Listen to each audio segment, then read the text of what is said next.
लोकसभा चुनाव के दूसरे चरण की वोटिंग 26 अप्रैल को होने वाली है। 26 अप्रैल को वोटिंग में मध्य प्रदेश की 6 सीटों पर वोटिंग होगी।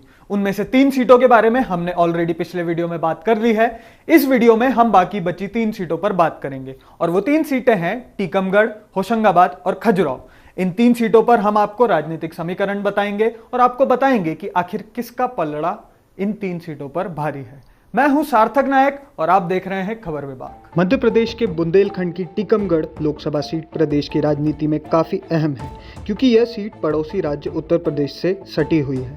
यहाँ पर बॉर्डर इलाका होने की वजह से पड़ोसी राज्य की राजनीति का भी यहाँ मिला जुला असर दिखाई देता है। यह लोकसभा सीट अनुसूचित जाति के उम्मीदवारों के लिए आरक्षित रखी गई है। इस लोकसभा सीट में टीकमगढ़ और निवारी पूरा जिला शामिल है, जबकि छतरपुर जिले के कुछ हिस्सों को भी इसमें रखा गया है। यहाँ मुख्य मुकाबला भाजपा प्रत्याशी डॉक्टर वीरेंद्र कुमार और कांग्रेस प्रत्याशी पंकज अहिरवार के बीच में माना जा रहा है। सपा कांग्रेस गठबंधन के चलते समाजवादी पार्टी ने प्रत्याशी मैदान में नहीं उतारा है, जबकि बसपा ने दल्लू राम अहिरवार को टिकट दिया है। वीरेंद्र कुमार 7 बार सांसद और 2 बार केंद्रीय मंत्री रह चुके हैं, जबकि पंकज अहिरवार अब तक कोई बड़ा चुनाव नहीं लड़े। टीकमगढ़ लोकसभा में अहिरवार वोटर्स की संख्या सबसे ज्यादा करीब 5 लाख के आसपास है। बावजूद इसके पिछले 3 लोकसभा चुनाव से कांग्रेस के अहिरवार प्रत्याशी चुनाव हार रहे हैं। 70 साल के डॉक्टर वीरेंद्र खटीक से लोग नाराज तो हैं, लेकिन मोदी के लिए भाजपा को ही वोट करना चाहते हैं। कांग्रेस उम्मीदवार 42 साल के पंकज अहिरवार युवाओं में लोकप्रिय हैं, लेकिन युवा कहते हैं कि उनकी जीत से भी कुछ नहीं बदलेगा।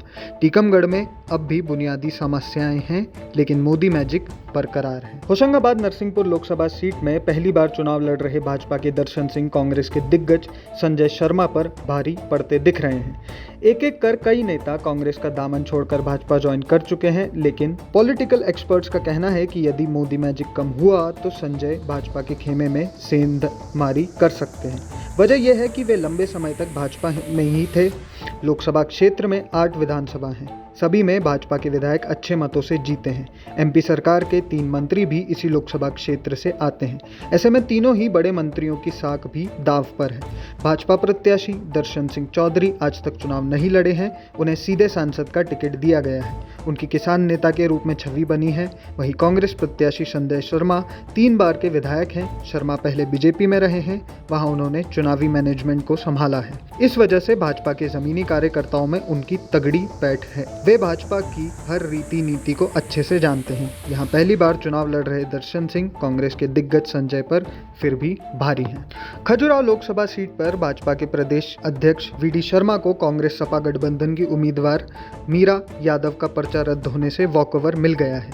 इंडिया गठबंधन में यह सीट सपा को सौंप दी थी। समाजवादी पार्टी ने भी अपनी यह सीट पहले डॉक्टर मनोज यादव को दी, लेकिन फिर डॉक्टर मनोज यादव की टिकट काटकर उन्हें प्रदेश अध्यक्ष बना दिया और पूर्व विधायक मीरा यादव को टिकट दे दिया।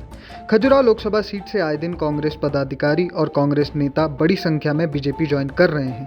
इससे भी कांग्रेस मुश्किल में है। जानकार मानते हैं कि बीजेपी को इस सीट पर वॉकओवर मिलता है, ये बाकी सीटों पर मनोवैज्ञानिक असर डालेगा।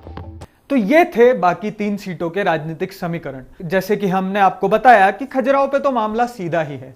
अब बाकी 2 सीटों पर जो हुआ है वो तो अब हमें कायदे से 26 तारीख को ही पता चलेगा। लेकिन आपको क्या लगता है, इस बार बीजेपी क्या 400 पार कर पाएगी या 29 की 29 सीटें ले जा पाएगी? आपको क्या लगता है, हमें कमेंट्स में जरूर बताएं और आपकी राय हमारे कमेंट बॉक्स में जरूर लिखें, क्योंकि ये काफी जरूरी है। और हमारे वीडियो को लाइक करें, जितना शेयर कर सकते हैं उतना शेयर करें और हमारे चैनल खबर विभाग को जरूर सब्सक्राइब करें।